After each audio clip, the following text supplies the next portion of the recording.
I think that's one of the opportunities for Australia, is to take a commodity, something we're really good at, we're great at commodities, and turn it into something unique. Our international system of rules and norms has created stability and prosperity by allowing most disputes, clearly not all, but most, to be resolved peacefully. The traditional model of stable full-time work will transmute. It will transmute, and the workforce composition will diversify, and the nature of work will diversify. Regulation dulls the incentive for firms to improve productivity, cease unsuccessful investments early, and diversify into other ventures.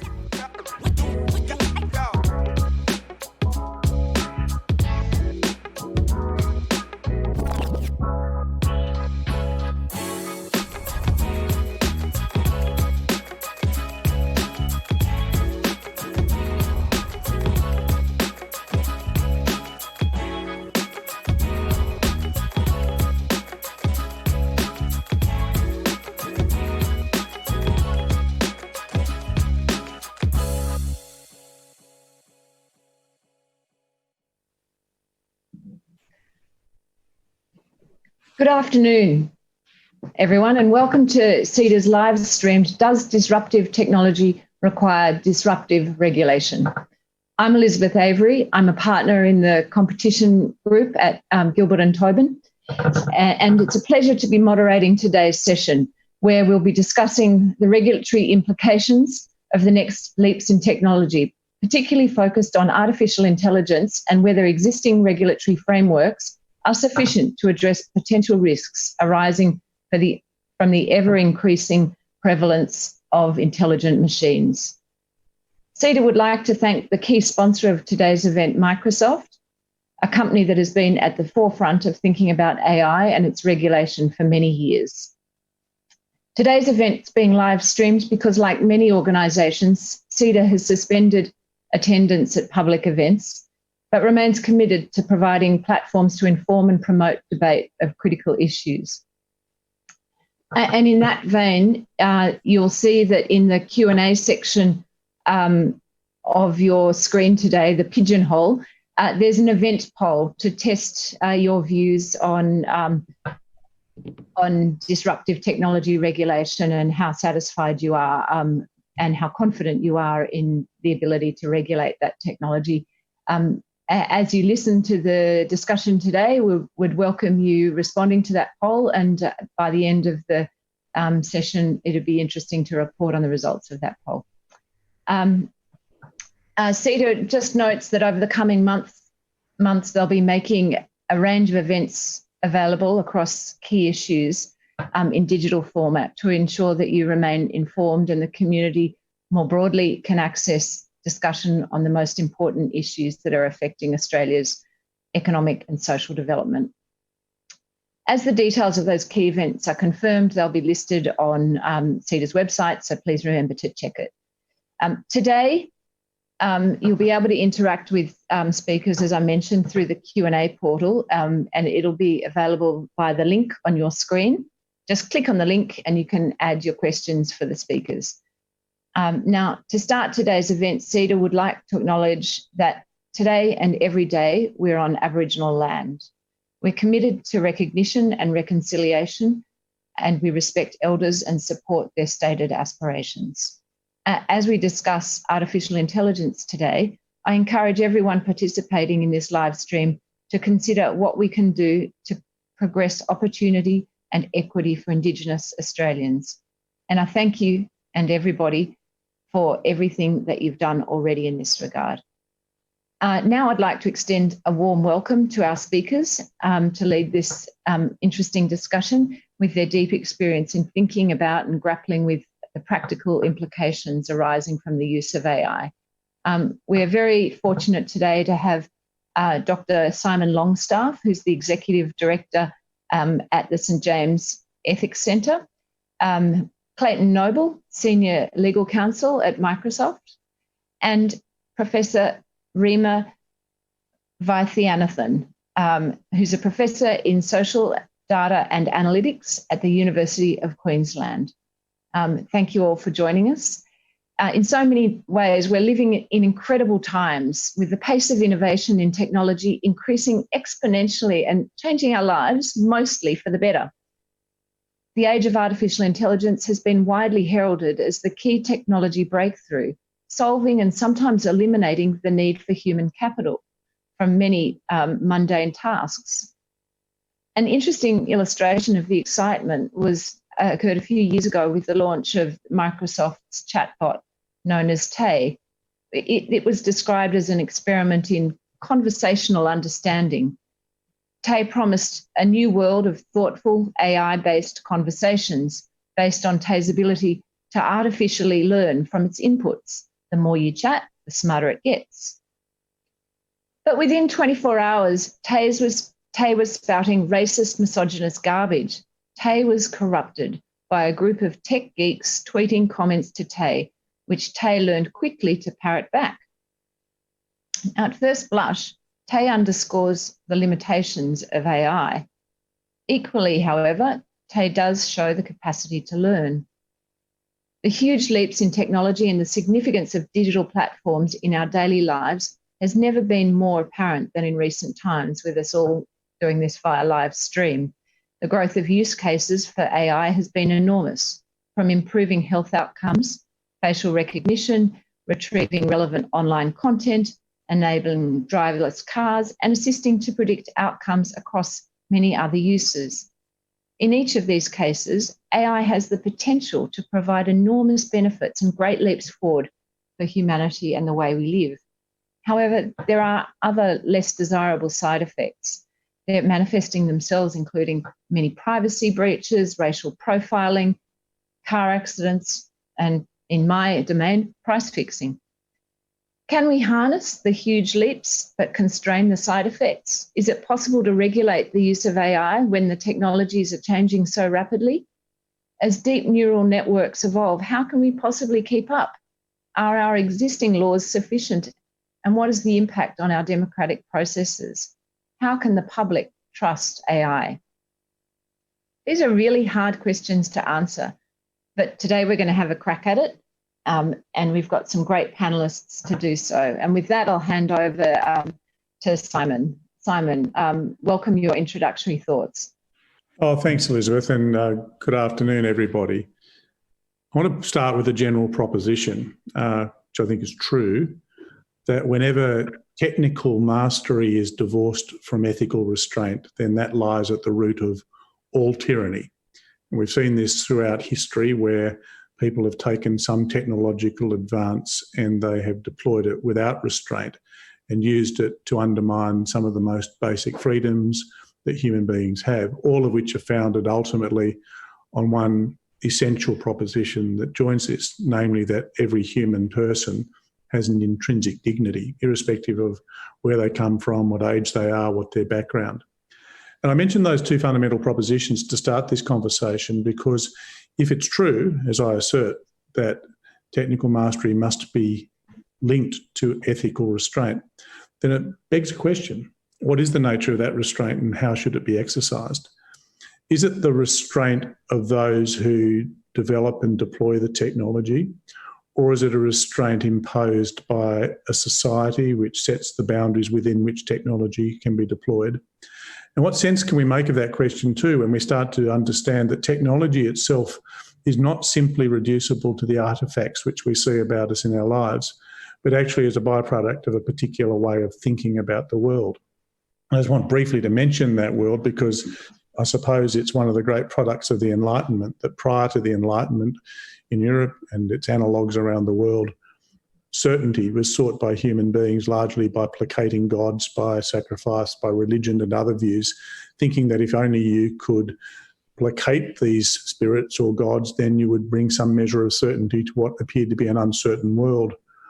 The huge revision that took place with the Enlightenment was the assertion that human beings made that rather than relying on something other and greater than themselves, that we had within our own capacity the ability to find certainty primarily through the exercise of control.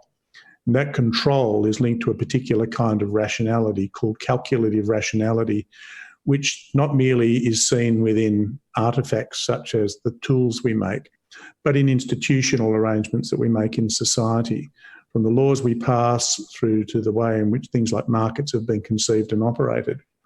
So when we talk about disruptive technology, we are talking about a new level of power that is being vested upon it, particular powers such as self-replication, the ability of the technology itself to reproduce itself over time, progressively even to program its own operations, and to spread beyond just the confines of its own immediate contained environment, so that you see integrations through networks. You can see technologies crossing across from biology, starting to intersect with computational technologies, expert systems, AI and the like. Second thing about it is that, particularly when we start to look at AI, although we can conceive of the initial conditions by which, say, a deep unsupervised neural network is set up with a particular task, and we can see whether or not it is successful in achieving that task, in some cases it is in principle unknowable as to whether or not the particular process that it has achieved that outcome can be replicated or followed by us. It's not as if there's a simple Boolean logic where step A goes to B to C and D ad infinitum. It's much more difficult to track what's happening and therefore to take responsibility for that which you cannot absolutely know. And in those circumstances, when you start to say, well, what do we do about the kind of technology in these cases? We do have some really important choices to make. Because although a lot of the debate about new technologies like AI and biotech and all the rest can tend to have a somewhat dystopian hue to it, where we start to imagine the worst that it could produce, it's also possible that it could do some genuinely wonderful things. It can liberate large parts of humanity from the burden and drudgery that has been suffered by countless millions over millennia. It could make a safer, better world, but it won't happen just as a matter of chance. This is going to have to be a matter of deliberate choice. So these are the things we're balancing in this debate about disruptive technology and disruptive regulation. What kind of choices can we make that allow us to harness the benefits without reaping also some of the woe that can come from this kind of technological mastery which hasn't got the adequate ethical restraints in it? And I think that what we have to do is to rethink how we go about regulating things away from a system where we have predominantly relied, as we typically have with the legislative and regulative systems we employ, which are based on side constraints. We see this typically within compliance systems where we have a rule, we have a system of surveillance, we have a system of controls, which force the system itself to comply with the standards we have determined, and instead think about it much more in a more human-centred way in some ways, which is where we bring about the regulation because of the internal ties that bind things together. If you look at the most effective communities in terms of how they regulate their activity, it's not because everybody is being policed externally and held to account to that standard, or that is an essential element to it. Most of the time, for most people, we regulate our own conduct because we freely choose to act according to certain values and principles which we share. And so I'm interested in seeing the way in which technology can be a principles-based approach in the following way. And it's not as loose as it might seem. There's some very tough tests in this. First of all, I think that principles ought to inform the design, the development and the release of technology from the moment it is conceived through to its life in the world. I think that the definition of these principles, and we've done some work on this which I won't go into now, should in other words be built in, but in a way which allows flexibility for the technologists themselves to give them effect in different ways. It's not just a blueprint where everything has to be done tick the box, tick the box, tick the box, but there's flexibility in that. Secondly, it has to be measured with a system of accountability where you have disinterested persons. This is an important role for the professions to play alongside those who operate purely within the market, where you can actually find that someone like an auditor can be convinced on a regular basis that those principles have been given active effect. There should be technological means such as blockchain used to provide the provenance for all technologies so that we can track how they've been developed, how they've been used and any modification.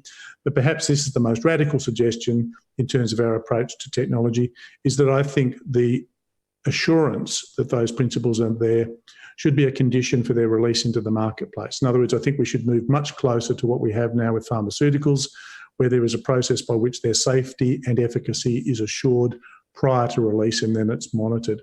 I think I've probably used up my time now, so maybe there's a few ideas that we can come back to later. But I do believe we need a completely different way of thinking about regulation than the traditional models we've used so far. Thanks, Simon. That was really interesting, and yet definitely lots of food of thought for our next section. Keen to explore some of those ideas further. Clayton, love to hear your thoughts. Yeah, thanks, Elizabeth. The wide-ranging transformations brought by artificial intelligence technology really do hold great promise, as Simon said, and as you've alluded to, Elizabeth. But already AI technology is around us. It's already delivering huge benefits for people and society, businesses and governments. But it also seems that we have reached an inflection point. Throughout history, we've seen new technologies that can be used as powerful tools, also misused as dangerous weapons, sometimes with malicious intent by those deploying them, but sometimes through unintended consequences. And Elizabeth, you alluded to the Tay example, the chatbot that went wrong. Yeah. Now, with artificial intelligence, what computers have gained is the ability to make decisions that previously were reserved for humans. So virtually every ethical question for humanity has now become an ethical question also for computing. The values and principles that underlie these ethical questions are not new, though. The long-standing and widely held values that we've applied to all sorts of problems should continue to guide us in the principles we apply to the use of AI computing. At core, I think the basic point is the point that Simon made, that human dignity has to be held at the core of what we do with technology. We need to ensure that AI technology remains human-centered and puts people first. AI should amplify and augment human intelligence, but not replace it. And real people must remain engaged in AI systems. They need to retain effective control of them and be accountable for them. And the companies that create AI technology, including my company, Microsoft, must accept responsibility for the future that we help create. And we can do this in part by living by those ethical principles. But in some cases, as a society, we will also need to apply those ethical values and principles to regulate some of the uses of AI. And governments will need to step in to regulate AI technology, moving faster, catching up with the fast pace of innovation. Now, what's our interest here as a company, Microsoft? Well, as a technology industry, it's essential that we maintain public trust in the new technologies that we develop and bring out that can bring good. People won't use technology that they don't trust. Some regulation will be needed to maintain that trust, to build that trust, perhaps. And a corporation's ethical principles applied to its own supply or use of artificial intelligence can only take us so far. We don't want to see a race to the bottom where those industry players who are uninterested in operating by ethical rules will supply the artificial intelligence technology for uses that others refuse on ethical grounds. Broadly, as a society, we will want some regulation to ensure that the powerful AI tools in consequential use cases are used both for good purposes and with good effect. Now, government has the democratic mandate for that. But artificial intelligence is just merely a type of computing. It's something that exists under the hood. You're using it all the time now, well, a lot of the time now, in ways that you may not be aware of. Some uses of artificial intelligence are consequential, and some matter not much at all. Think about if you've used Netflix and after a movie, it gives recommendations. If you like that movie, you might like these others. This is driven by artificial intelligence, but is it needing a regulation? What's the consequence of different recommendations? Not much at all. We need to look to the impact that the particular AI use case has on things like risk of harm to people, to societies, including psychological harm, denial of important services, perhaps, or perhaps impact on people's human rights and freedoms, like privacy rights. When we see these risks looming on the horizon, if existing regulation does not resolve the issue, then targeted regulation of the specific use case may be in order. So the real question to me is not whether we regulate AI, but how best to regulate AI. How do we identify the potential harmful uses of AI and put the guardrails in place to prevent them? Thanks, Elizabeth. Thanks so much, Clayton. That was really interesting. Rima, I would love to hear your thoughts. Thanks, Elizabeth. Thanks, Simon and Clayton. Those are really interesting comments, because I think I lead a research group called the Centre for Social Data Analytics, and our main fear is that this technology will stop at recommending movies to Netflix and helping you get your pizza delivered faster. This technology is not moving the dial on our biggest social challenges. And one of the areas that I work in is employing these machine learning techniques to help agencies protect children from abuse and neglect. And that has been a really interesting endeavor we've been engaging in for the last 6-7 years. Because what we've found is, in trying to do this, we've almost had to regulate ourselves. We've had to bring ethicists into the conversations to develop ethical guidelines where there were none.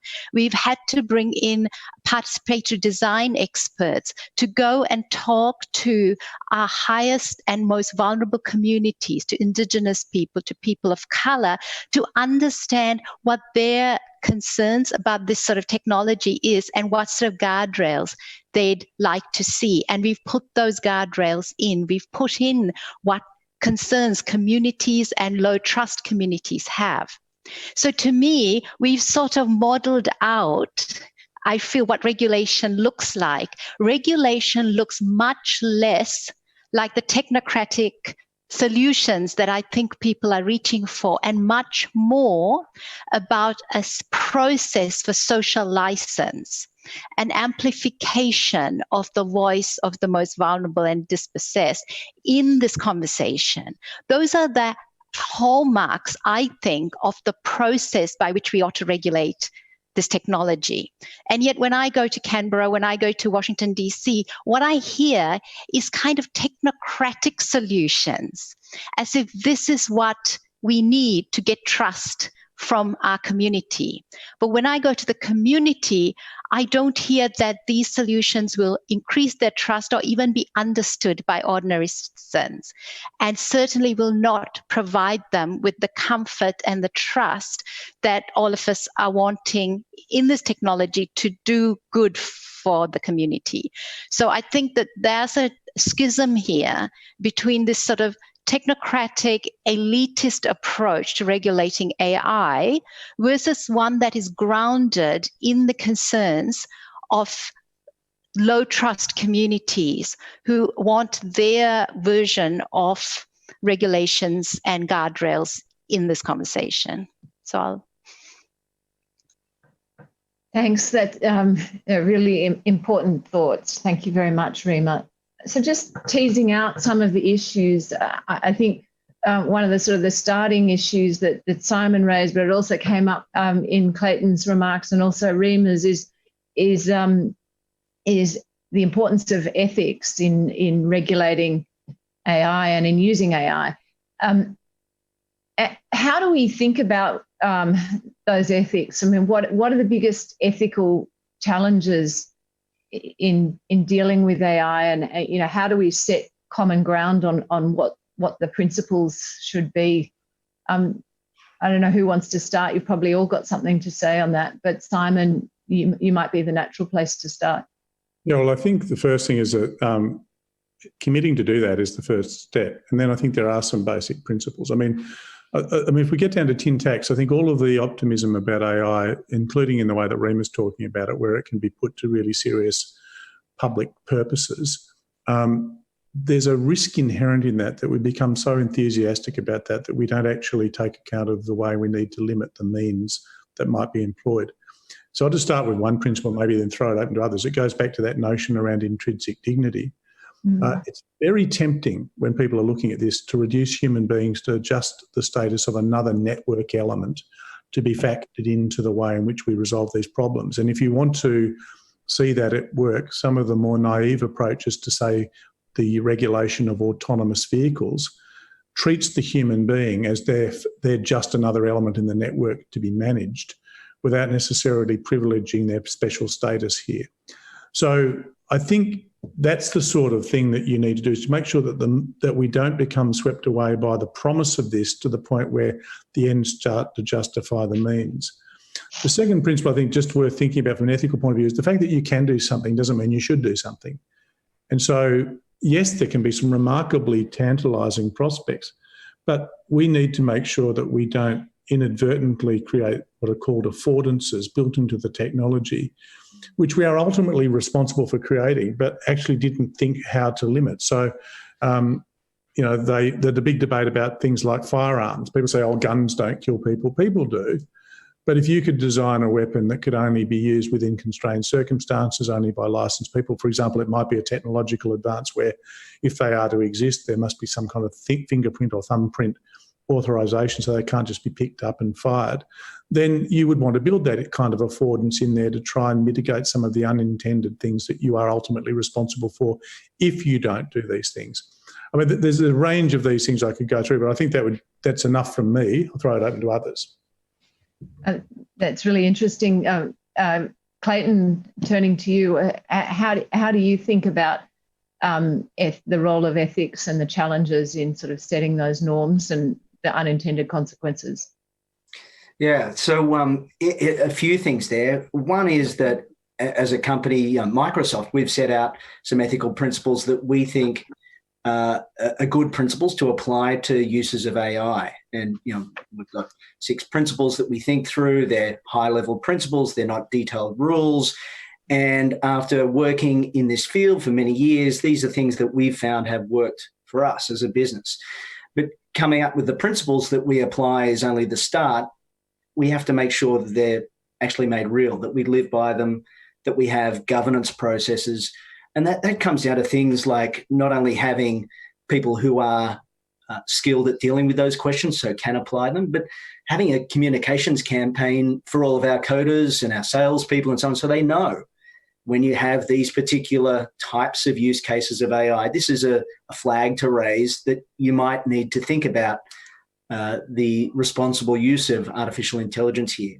Because without that kind of awareness amongst all the people that we have around the world, you can easily start not living by the principles that you're espousing, which is a bad result.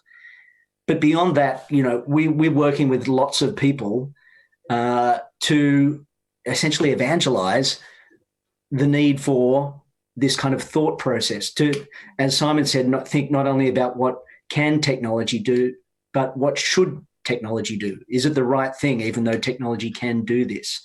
And we do that. I mean, since we've been talking about these issues, I have never seen such interest from usually our bigger customers, governments, big corporations. They're at the point now where they're using this and they're starting to think about these issues.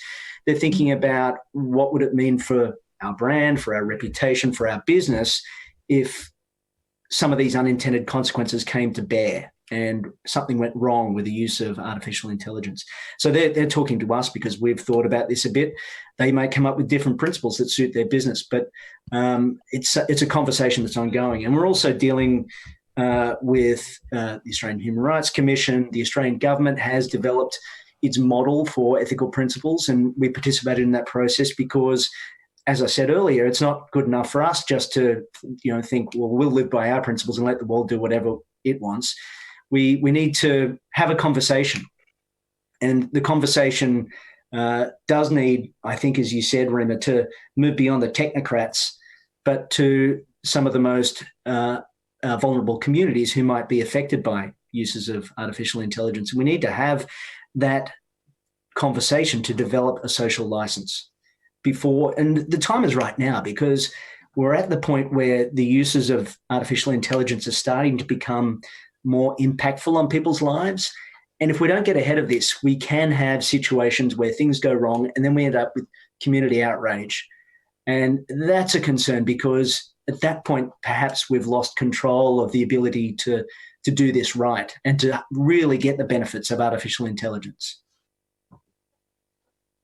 Yeah. Thanks, Clayton. Rima, would you like to make any comments in relation to this? I suppose my only thing is that I think sometimes we hold the AI to standards we haven't held the human systems to before, to the same standards. So when we talk about ethical principles, I think we should be talking about the human plus the AI versus the human only. Because, for example, we've shown in our work that introducing a machine learning tool to frontline social workers reduces racial bias, because before the human decisions were much more using race as risk. And now they've got an additional piece of technology. So it's not always clear, whether the humans in the system before were meeting these ethical standards that we suddenly require of our automated systems. That's a really good point, and I guess is a good segue into sort of when you are designing regulation, how do you account for those human biases and control for them? Is at the end of the day, if you want to make sure that the systems are ethical, then they're going to be regulated by somebody's ethics. So how do we think about that and the design process? There are a couple of ways, that have been used. I think Rima's approach of consulting with people, particularly the vulnerable, is a really important first step in this case. But there are also some philosophical techniques which some people might find useful. There's the famous veil of ignorance that John Rawls proposes, where he says, look, imagine a world in which you do not know what position you will occupy in the future. You could be the most wealthy and powerful individual, or you might be in the most marginal and depressed state as anywhere. If you had no way of knowing who you would be or those you love, what would you choose by way of the principles that you'd put in place? Now, you can use the same kind of intellectual mechanism, the veil of ignorance, to look at a future with AI and say, well, what would be the minimum sorts of principles we'd want to put in place where we're either going to be in the most advantageous position of being able to deploy these technologies for the greater good, including our own, or we could be in the most vulnerable position. What would we choose in those cases? And at least by starting with there, although people might come up with some different answers, at least there's a common sense, if you like, starting point, a common sense, if you like, of a starting point, which we could do. And I suspect the others may have other techniques that they could bring to bear in relation to how you start to think about that. I think we've got to be very careful, though, that we don't adopt principles and apply them which just replicate that model of calculative rationality that I described before, which is why Rima's point about the tendency for us to look for a technological solution to what is effectively a technological problem can be a highly ineffective response, because it can unfortunately replicate the very problem itself. Yeah, it's a good point. And that veil of ignorance, is a really interesting concept and a way of, I guess, making real that principle of human dignity, which is a very good principle, but I imagine is capable of being interpreted in different ways. Clayton, when you and Microsoft think about design of your systems and how that might impact regulatory design, have you thought about how you go about that?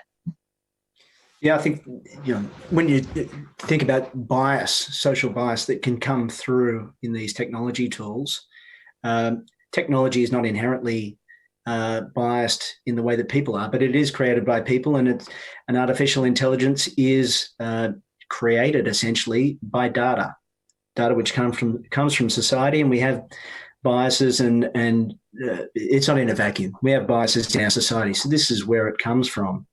So I think the first thing is to be aware, to be clear-eyed, and to be aware that data can perpetuate biases that already exist in society and amplify them in decision-making systems. And that's something as a society we don't want. The other thing is to be not only be aware, but be honest. It's very important for technology companies to not be cheerleaders for technology. Let's be honest about what the technology is good at now, where its shortcomings are.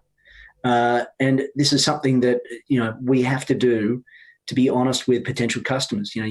There's a big debate now in the US about facial recognition technology being deployed by police forces in the light of the Black Lives Matter movement and the recent events in the US, because facial recognition technology today is better at correctly identifying white male faces than darker skin tones, and even better at identifying men than women, strangely.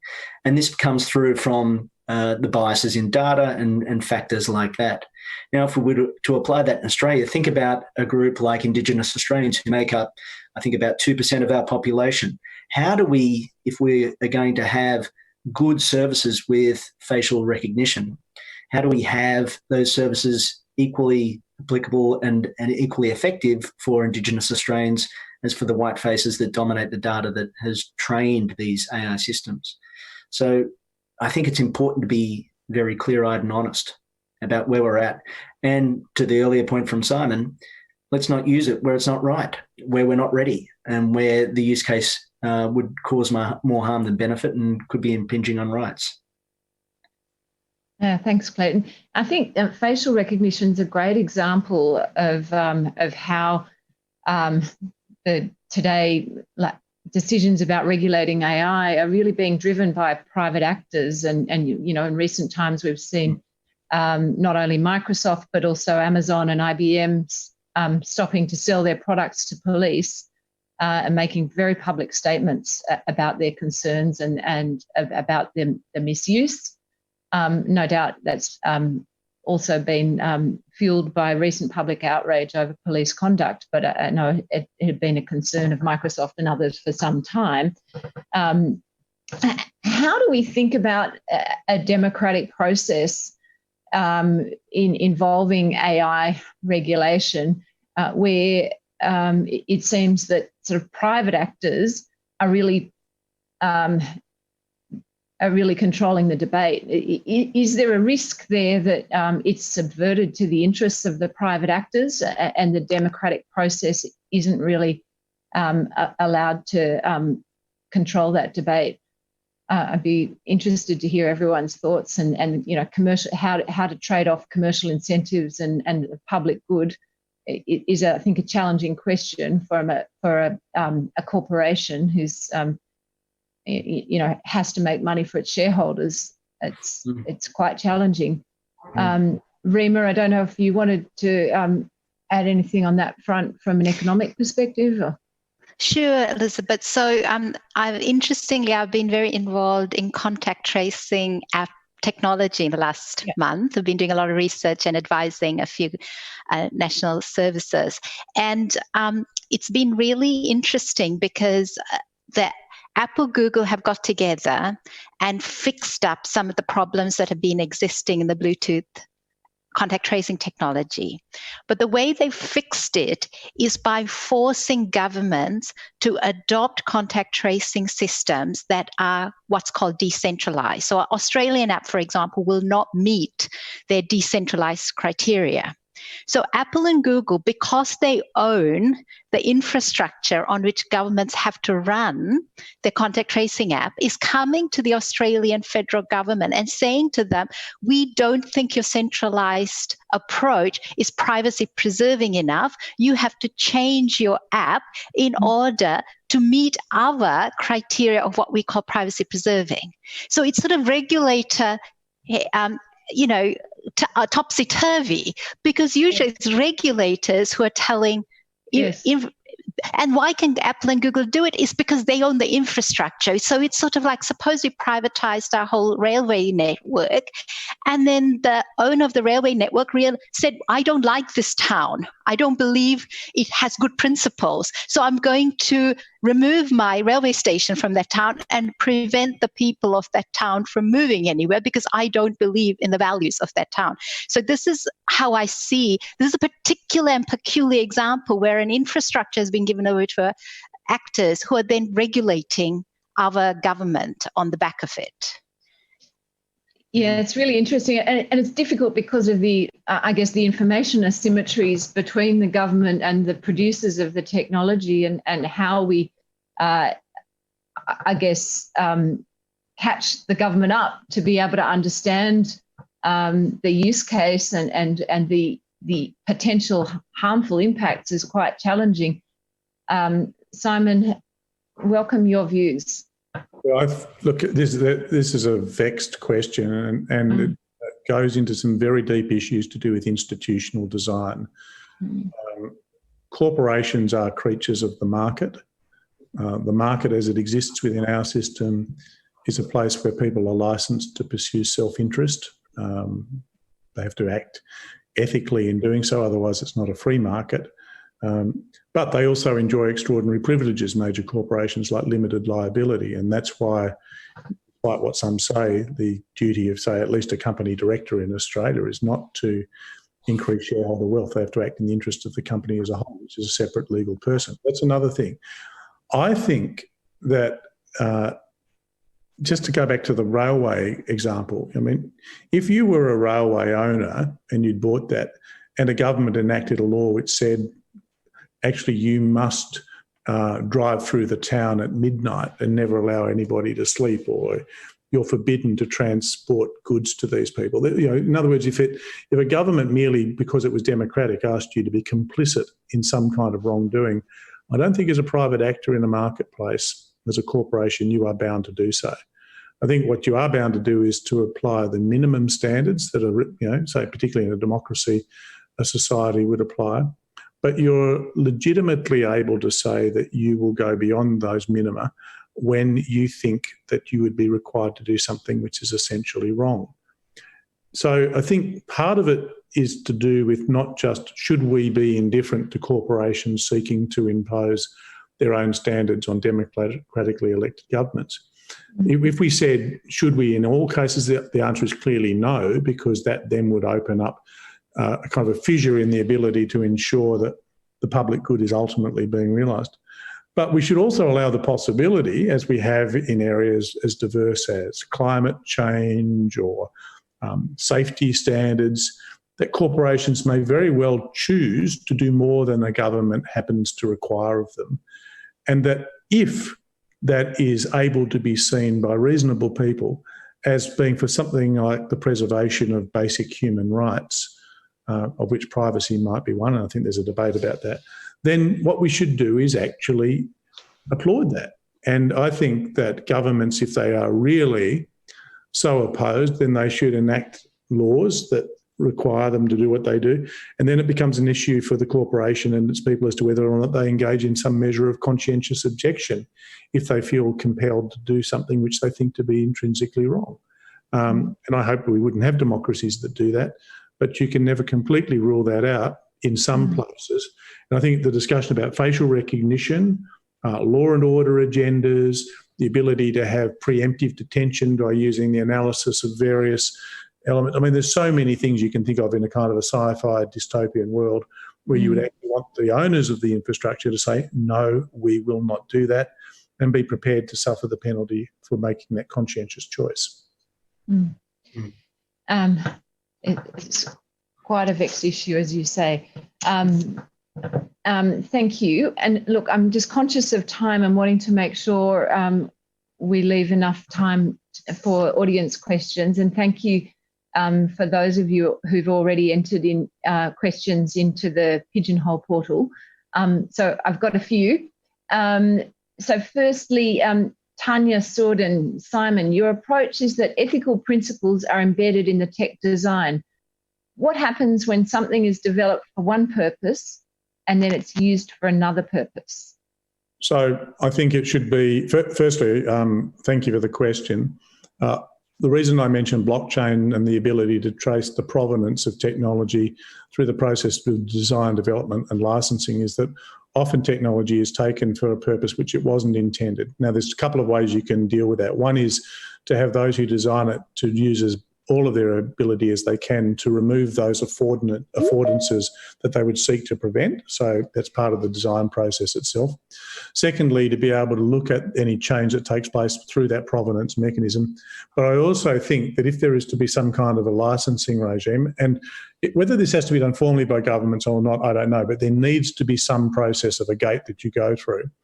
I'd say in those circumstances where it is taken and it's now being deployed for an unintended use, then it should be subject to the same relicensing provisions as originally applied to ensure that it is both safe and efficacious in its new context. Thank you. Does anyone else care to comment on that question? It's broadly applicable, I think. Sure, I'll speak to that a bit, Elizabeth.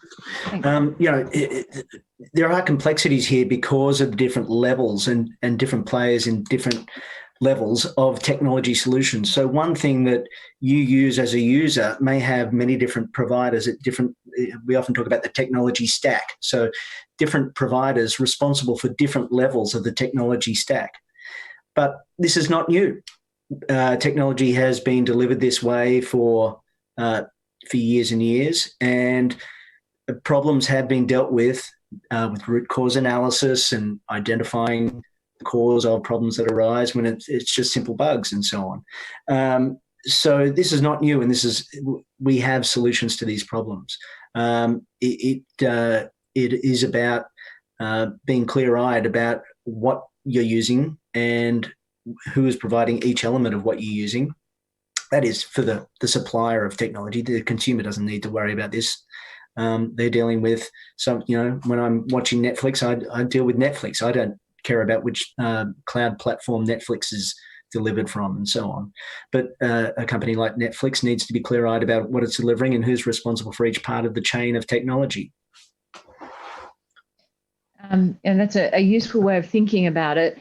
Rima, have you got anything you'd like to add to that question? Otherwise, we'll move I do feel like that question rather simplifies what kind of regulation environment we're ever going to have. I don't think we're going to have the kind, that sort of envisions a sort of a therapeutic goods kind of technology where you have off-label use and so on. And I just don't think that's not the reality of how technology regulation is ever going to work. I just point out that I think that's a kind of the way technology regulation, in my opinion, is going to work is going to end up being very localized, very domain specific, very specific to the technology and its particularities, and then from that is possibly going to bring out over the next decade some generic features that we'll need to put into an overarching piece of legislation. So the way I see the next decade is not in these sorts of holus bolus large pieces of AI regulation, but in specific AI regulation in specific domains and activities where we have a lot of vulnerability, either vulnerability economically or vulnerability socially. So you don't, Rima, this is a good segue actually into the next question from Professor Mal Thatcher from QUT. He's asking whether there's an urgent need to accelerate global governance of AI, including standards, principles and regulators, and if so, how we progress that. But can I tease out from you whether you believe that there is such an urgent need for global governance, or are you suggesting more of a building blocks localized approach? Look, Elizabeth, I think there's a huge need for education of all our governing boards. I talk to corporate boards, I talk to government agencies. There's a huge level of ignorance of even what their own business is doing with respect to AI. You couldn't ask them to explain to you what pieces of AI their whole business has adopted, let alone whether they've put them through some rigorous requirements, ethical or even operational. So to me, there's a whole piece of right at the top of our corporate world and our government world where we need education. So definitely we need governance education, but I wouldn't go for legislation right now of that type. Yeah. Okay. And how do we go about that task of education? Simon, is that something that you've thought about? Look, it's actually quite difficult because you've got to convince, particularly the technologists, that they should have an interest in the ethical component. This is not meant out of, I mean, there are many people in society who lack scientific literacy, and we would want to improve that in general. But there are also many people who lack any kind of ethical literacy. They just hear it and they think, oh, it might be about codification of rules and things like that. But there are actually languages of ethics, languages based around consequences, which some people adopt. And yet there are other languages of ethics around, for example, duties and obligations. And there's a third major language around issues to do with character for individuals and groups and whole societies. I think the problem we've found so far is that when you move to a data scientist or a technologist and say, now you need to actually become ethically literate in the same way that others of us need to be scientifically or technically literate, you see their eyes glaze over. And so it's about trying to find the tools by which, A, they can see its relevance, not just as a compliance obligation, but it'll also be where they start to practice the kind of integration of a principles-based approach into the things they design. Now, there are ways to do that. I mean, we've had a few very modest goes at trying to get people almost in a competitive basis, like a hackathon, to try and say, how do you build the ethics in? How do you monitor it and things like that? And I think it's within our capacity to do this, but that's not immediately available as a strategy. It requires a quite significant rethink and investment. And getting those people, Clayton may have a view about this, about how you can try and make that development of ethical literacy, which I think then allows the industry to regulate itself far, as an initial part, better. What do you do to get them to be interested in it? Because I think so far people like us, we've struggled. Yeah, interested to hear from Clayton on this, because it's something that I think, Clayton, you mentioned Microsoft is doing. So. Yeah, I think it's a really good point that, so many of the people involved in coding, in data science and so on, have a strong science, technology, engineering, maths background. But, maybe we need to be encouraging people in these fields to be also drawing from the humanities, with a classical education, with ethics education and so on. I don't have the experience that Simon described of, our engineers and technical people glazing over when we talk about these issues. I find they're quite excited and interested. As I said, it's been one of the most engaging topics that I've spoken about in many years as a lawyer in the tech industry, externally, but also internally. I find our people are really latching onto this and love thinking about the big issues and adopting the approach that what kind of world do we want to create and be part of? How do we want our technology to be used?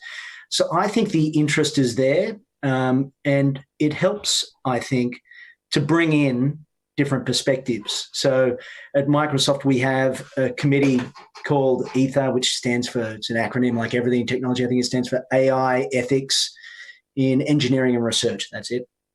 And that's where our difficult use cases, proposals for use of our AI technology are escalated when we can't resolve the issue at a lower level. And that has representatives from civil society. It has a broader perspective of views and backgrounds and training brought in to bear on these issues than the kind of the monoculture you can see develop in an engineering coding environment. So that's one solution. But I think the conversation and elevating the conversation is a big part of the game here. And I've seen such interest. I don't see a reluctance to engage in these issues. I've found that the people involved in technology, they're usually pretty smart and they love to engage in big issues that are important. I think, Clayton, I accept that, and it can be fascinating. But the trouble is sometimes it can take on the character of a dinner conversation, which can be fascinating. And actually dealing with ethical questions is a bit harder work than that. And so developing particular skill sets in it, which you can then use to translate into the actual coding process. I mean, it may be things have moved on a bit, but I've found it's been more difficult than one might hope for so far. And yet I think it's absolutely essential, and maybe places like Microsoft have managed it, that be the case, because that will be a better defence than just relying on the traditional side constraints being applied in that technocratic way that we've tried to do in the past. Thank you. Next question is, what countries are doing a good job of developing appropriate regulatory frameworks? And there's an assumption there that the NER. I guess the UK's Centre for Data Ethics and Innovation looks like a good approach, or are there better examples? That's a sort of a government think tank, I think, in the UK, for those that aren't familiar with it. Has anyone got any perspectives on which countries seem to be addressing it and how effectively, and how they're grappling with regulating AI? Well, there's guidelines for AIs coming out every month now. It was every year, and now it's every month, and it's exponential. So it'll be every week next time. And not-for-profits, think tanks, government. The last time I looked, there was a nice one being developed in Canada, which was trying to both balance the kind of privacy, security, efficacy, with also the impact that the AI technology would have on people's jobs and other kinds of displacement things. So that's the guidelines I've seen, where actually it asked about those big economic shifts and whether we actually just wanted to say no to technology because we thought it's just going to, ruin too many people's jobs or something. So I found that quite interesting. So that was the one I haven't looked it up recently to see where it went to, but I really like that approach. That's interesting. So I don't know which I'd nominate as good, but just to reflect a little bit on that last point about what they're doing in Canada, which I think is really wise. A lot of people, when they hear the word Luddite, they immediately think of people breaking frames and being anti-technological. It's worth knowing just a little bit about the history. Ned Ludd and others like him were weavers who had managed to organise their own working lives so that they didn't just have the weekend, but they had a third day off by which they did things relating to the community. And their objection to the technology was not to the technology per se, but to the way in which it started to organise society, including their society, so that they had to work hours that met the requirement of the machine rather than the machine serving their interests. And I think one of the really big questions that we have to confront is what will be the requirements that will allow for a just and orderly transition to what could be a better future in which AI plays its proper role. But that's, the frightening thing, talk about Australia at the moment, as recently as December last year, talking to members of the federal parliament, they had not even began to think about this, even though some estimates were saying that in banking in Australia, there'd be a 50% decline in occupancies. In your area, Elizabeth, they're already, the people down where your office is at Barangaroo, the owners of things are factoring in a 40% decline in the occupancy rate in law firms, accounting firms. These are huge issues that we should be talking about, and I don't think we've even got the frameworks for doing that yet. Yeah, they are huge frameworks, and I guess the million-dollar question is, how do we develop those frameworks? What do we need a government-centric body to start developing principles from which design standards and governance standards can be set up at? What's the process? I think there's a lot of talk and a lot of debate, but how do we actually harness that? That flavour's coming through in quite a few of the questions. And I guess it's just practically very difficult when technology is moving so quickly. So I can speak to that, Elizabeth? Yeah. So I think we're doing pretty well in Australia with the principles, and as Rima said, they're coming out at a rate of knots, and so the discussion has started and is well advanced there. I think when we look at regulation, we need to start thinking small. and this is something Rima alluded to earlier, and I really agree with you, Rima, that in the tech industry, startups talk about releasing a minimum viable product. Mm-hmm. You know, don't try to get it perfect when you're a startup. Get it to a state where it's out there, you can test it, you can iterate. And so we need to identify what are the solutions we're trying to, problems we're trying to solve with regulation. And one of them right now is obviously police and surveillance and facial recognition. Let's start there. So, and it's appropriate that governments set the rules there, not corporations. You know, Microsoft is following, well, for years we have not supplied facial recognition technology for body cams for real-time matching with suspect databases. We did that years ago with the Californian police force. We explained at the time to the police force the technology wasn't ready for that given the consequences. It's ripe for government regulation. So let's focus on these particular use cases that are important, have serious risks attached to them, and we can really focus on the impact that we can have in a narrow way. As Rima said, a great big act on artificial intelligence. It's kind of like having a great big act on... I think we've got to be more ambitious. Otherwise, I think we're going to squander too much opportunity. I would be going with a loose, tight model where governments basically say, we're not going to tell you what the principles are beyond the bare minimum, but unless you can show us what principles are that you've embedded in your technology, unless you can show us how that is capable of being assured and monitored, you cannot release it. Now, they might start off in certain defined areas, which they say are of particular vulnerability or importance, but I think just doing, we'll stumble along in a particular area, we'll miss too much chance. And the worry I've got is that we'll have another Monsanto moment, this time in AI, where something gets out of control and the public becomes so outraged that they shut everything down and we squander all of the potential benefits because we didn't have an appropriately sensible approach to a disruptive form of regulation that assures a better prospect for the future. Sure, but let's look at the outcomes is my point. I mean, we're using artificial intelligence all the time, and most of the time we're not aware of it. It's under the hood. It's a technology that's in the background. You're not aware of it when you use it. That's possible for all sorts of things too. The fact that that is the way things are today doesn't mean it is the way they should be. And I think we could have a more sensible progress. You know, I'm not going to try and undo the world as it is, but just because something is this way doesn't mean it's the right way, particularly for the future. I think that's why we need to go back and have a more fundamental think about what we do for the future, actually for the sake of the future. Sure, I agree, but I think looking at the consequences is important. Rima, did you have anything to add? Yes, I mean, I think I'd just like to reiterate my earlier point, which I really would like to see an educative role of government, especially at the corporate board level. I really think that we have to start with boards of corporation, boards of governance, understanding what their own companies are purchasing with respect to AI. Because I just don't think they know what they're doing in this field. And I don't think governments also know. It's sort of being left to the techies in the corner. So if you go and talk to your board, they know they've got to be safe on finances. They know they've got to be safe on brand value.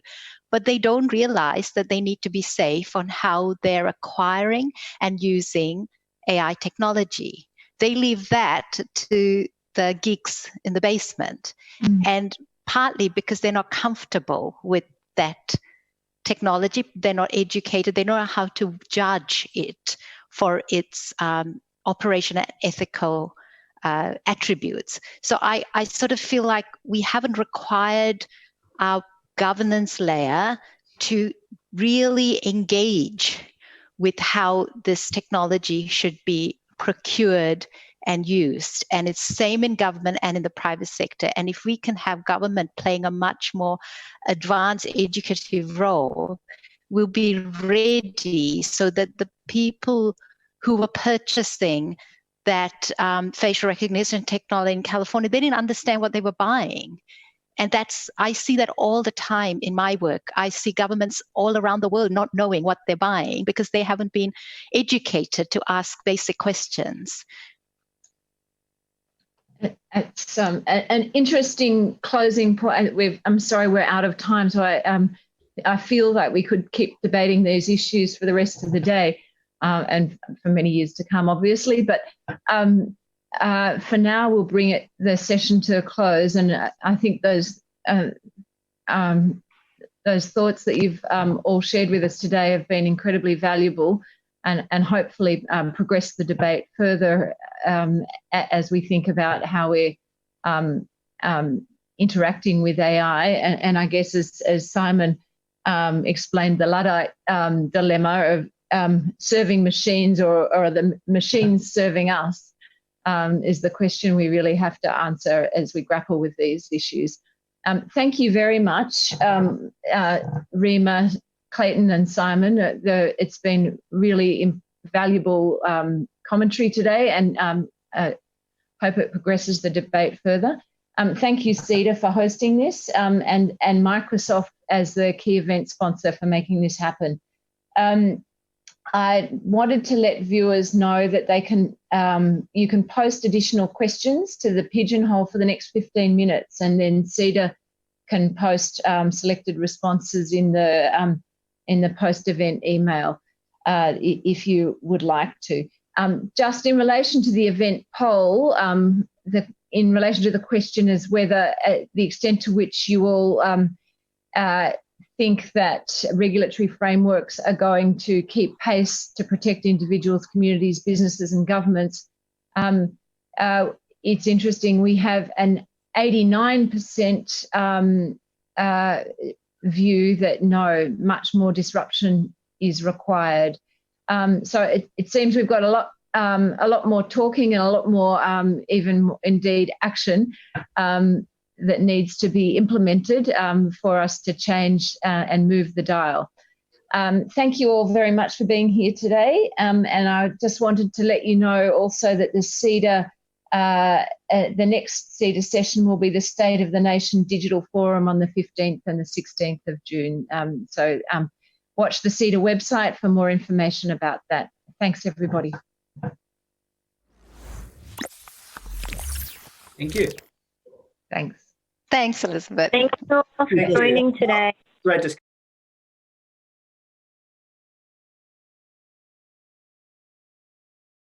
I mean, you're all